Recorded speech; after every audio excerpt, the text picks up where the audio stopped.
Bonjour, j'espère que vous allez bien. Je m'appelle Mohamed Hussein, je suis un coach en développement personnel, en communication, en PNL et en graphologie. Vous savez qu'il y a beaucoup de techniques, beaucoup de méthodes pour faire l'analyse de la personnalité. Alors l'une de ces méthodes, c'est la graphologie. J'aimerais aujourd'hui vous parler de la graphologie. Qu'est-ce que la graphologie? À quoi sert la graphologie? Quels sont les principes fondamentaux de la graphologie? Comment on peut faire la graphologie et quelle relation entre l'écriture et la personnalité? Bienvenue. Pour la graphologie, vous voyez, le mot graphologie se compose de deux parties, graphe et logie. Logie signifie toujours la science, comme par exemple la biologie, la géologie, la sociologie, la paléontologie, etc. Alors que le mot graphe signifie l'écriture, c'est-à-dire qu'on parle de la science de l'écriture, selon le petit Larousse, la graphologie, c'est une technique de l'interprétation de l'écriture considérée comme l'expression de la personnalité. Donc la graphologie, c'est une méthode, c'est une technique pour faire l'interprétation de l'écriture. Cette interprétation de l'écriture vise à comprendre la personnalité de l'individu. Okay? Cette méthode ou cette technique, elle est récente, elle est née au milieu du 19e siècle et qui a connu un fort développement au cours du 20e siècle.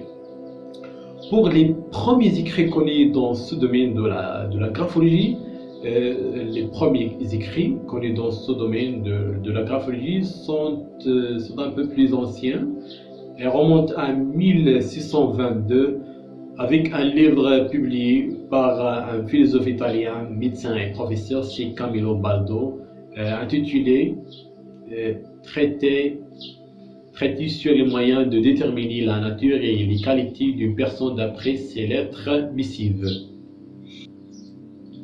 En 1812, on retrouvera aussi des écrits de Édouard Occam, qui sera considéré comme l'un des précurseurs de la graphologie. Quelle relation entre l'écriture et la personnalité? L'écriture est le fruit d'un mouvement, d'un geste commandé par le cerveau à notre main. Pourquoi? Pour transmettre une pensée à un lecteur. C'est ça la relation qui est entre l'écriture et la personnalité. Il faut savoir que chaque écriture est unique et transmet une part de la personnalité de l'individu. Okay? Donc chaque écriture, elle est unique. C'est un principe fondamental dans l'analyse de la personnalité. Il faut considérer que chaque écriture est unique. Alors toujours avec la question, quelle relation entre l'écriture et la personnalité? Donc l'écriture retranscrit de manière plus ou moins apparente l'état d'esprit de son auteur, son environnement, son mental, son physique, mais aussi son état de santé. Donc c'est ça la relation qui existe entre la personnalité et l'écriture. Donc c'est un principe fondamental pour faire l'analyse de la personnalité que chaque écriture elle est unique. Maintenant je passe aux principes fondamentaux de la graphologie. Quels sont les principes fondamentaux de la graphologie? Et bien sûr selon Crépieux-Jamin. Donc selon Crépieux-Jamin, nous avons cet aspect de l'écriture, ça veut dire 7 principes fondamentaux de la graphologie. Donc la technique de Crépieux-Jamin examine 7 aspects de l'écriture. Alors les 7 aspects de l'écriture, sont d'abord la dimension, la dimension, puis la direction, deuxièmement la direction, troisièmement la continuité, quatrièmement la forme, cinquièmement l'ordonnance, sixièmement la pression et finalement la vitesse. Vous avez maintenant 7 aspects de l'écriture. Premièrement, c'est la dimension. Deuxièmement, la direction. Troisièmement, la continuité. Quatrièmement, la forme. Cinquièmement, l'ordonnance. Sixièmement, la pression. Et septièmement, la vitesse. Voilà, ce sont les 7 principes fondamentaux de la graphologie. On va voir chaque principe pour comprendre comment on peut faire la graphologie selon ces 7 principes fondamentaux. Alors, on commence par la dimension. Pour la dimension, c'est un examen de la taille de l'écriture et des différences de taille entre les différents signes. Okay? On va essayer d'étudier la taille et les différences de taille entre les différents signes de l'écriture. La dimension donne des indications sur les rapports du sujet avec lui-même et son adaptabilité. Donc c'est ça que sont les indications. Les indications de la dimension, on dit que la dimension donne des indications sur les rapports du sujet avec lui-même et son adaptabilité. Maintenant pour la direction de l'écriture. La direction permet de cerner la sensibilité, l'équilibre. Exemple, une écriture droite montre un sujet maître de lui et de ses émotions. S'il est penché à droite, l'écriture révèle quelqu'un qui va de l'avant envers aux autres. S'il est penché à gauche, elle dénote un repli sur soi. Troisièmement, la continuité ou comment les lettres sont reliées entre elles. C'est ça la continuité, comment les lettres sont reliées entre elles. Cette étude permet d'appréhender la persévérance ou les hésitations. Quatrièmement, la forme ou manière dont les lettres sont dessinées. Il renseigne sur le degré d'originalité, d'imagination, de création. Cinquièmement, l'ordonnance. Le cinquième principe, c'est l'ordonnance ou manière dont le texte s'inscrit sur la page. Importance des marges, espace entre les lignes, etc. L'ordonnance donne des indications sur l'organisation du sujet ainsi que sur son mode de fonctionnement avec autrui. Sixièmement, la pression ou la force du trait. Donc, c'est le 16e principe de la graphologie, c'est la pression, c'est-à-dire le trait ou la force de trait sur la page. Il renseigne sur l'énergie psychique, l'intensité des sentiments. Finalement, ou septièmement, la vitesse. La vitesse révèle la vitalité motrice et la rapidité de pensée. Donc, c'est ça le dernier principe fondamental de la graphologie, c'est la vitesse qui révèle la vitalité motrice et la rapidité de pensée. Maintenant, nous avons vu tous les principes fondamentaux de la graphologie et on va passer directement vers la pratique de la graphologie pour faire une analyse de la personnalité.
Merci pour vos commentaires, vos abonnements. Merci pour tous et à la prochaine vidéo. Au revoir.